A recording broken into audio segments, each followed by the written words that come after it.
Assalamualaikum warahmatullahi ta'ala wabarakatuh. Alhamdulillahirabbil alamin wa bihi nasta'inu ala umurid dunya waddin. Wassalatu wassalamu ala asyrafil anbiya'i wal mursalin sayyidina Muhammad wa ala alihi wa sahbihi ajma'in, amma ba'du. Ada sebuah kisah menarik yang diabadikan dalam sebuah hadis riwayat Imam Bukhari. Seorang pemuda solih bernama Juraij hidup bersama ibunya, dan pemuda ini begitu ikhlas dan setia menemani sang ibu. Hingga suatu ketika sang ibu memanggil pemuda solih ini ketika ia sedang melakukan ibadah salat. Juraij pun menjadi bingung apakah harus menjawab panggilan sang ibu ataukah menghentikan salatnya. Ia dipanggil pertama kali tidak menjawab, kedua kali dan ketiga kali pun ia juga tidak menjawab. Hingga sang ibu berdoa kepada Allah, "Ya Allah, jangan cabut nyawa Juraij sebelum ia melihat wajah para pelacur."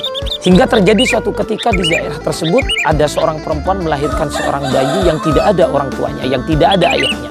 Masyarakat pun menjadi heboh dan menanyakan kepada perempuan itu siapakah anak dari bayi yang dilahirkannya. Perempuan tersebut menjawab bahwa ayahnya adalah Juraij, seorang pemuda solih yang tidak pernah bersentuhan dengan pelacur sebenarnya. Masyarakat pun datang berbondong-bondong mendatangi rumah Juraij dan menghancurkan musolanya, menghancurkan tempat dia melakukan ibadah setiap hari.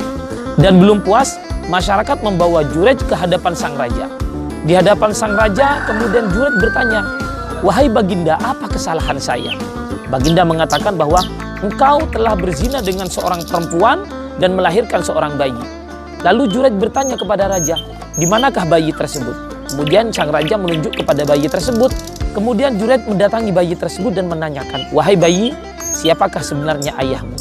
Kemudian dengan izin Allah, bayi tersebut menjawab, "Ayahku adalah ra'i, seorang pengembala." Dari sini kemudian masyarakat menjadi tahu bahwa ini adalah fitnah yang dilakukan oleh seorang pelacur. Kemudian sang raja mengatakan kepada Juraij, "Juraij, musolamu, langgarmu akan kita bangun kembali dengan bangunan berbentuk emas." Tapi Juraij mengatakan tidak perlu, yang penting kembalikan saja dengan bentuk semula. Juraij mengatakan hatinya lega. Kemudian sang raja bertanya, "Apa yang membuat engkau lega?" "Saya lega karena telah membuktikan kehebatan doa seorang ibu." Ada dua hal yang dapat kita petik dari hikayat ini. Yang pertama adalah begitu hebatnya doa seorang ibu. Yang kedua, hukum bagaimana menjawab panggilan seorang ibu ketika kita sedang melakukan ibadah sholat. Di dalam kitab Hasyiah Al-Bajuri dijelaskan bahwa menjawab panggilan seorang ibu ketika kita melakukan ibadah sholat itu diperinci.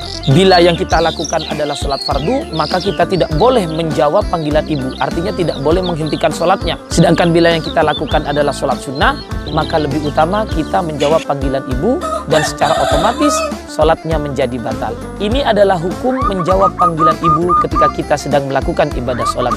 Mudah-mudahan bermanfaat. Wabillahi taufiq wal hidayah. Wassalamualaikum warahmatullahi ta'ala wabarakatuh.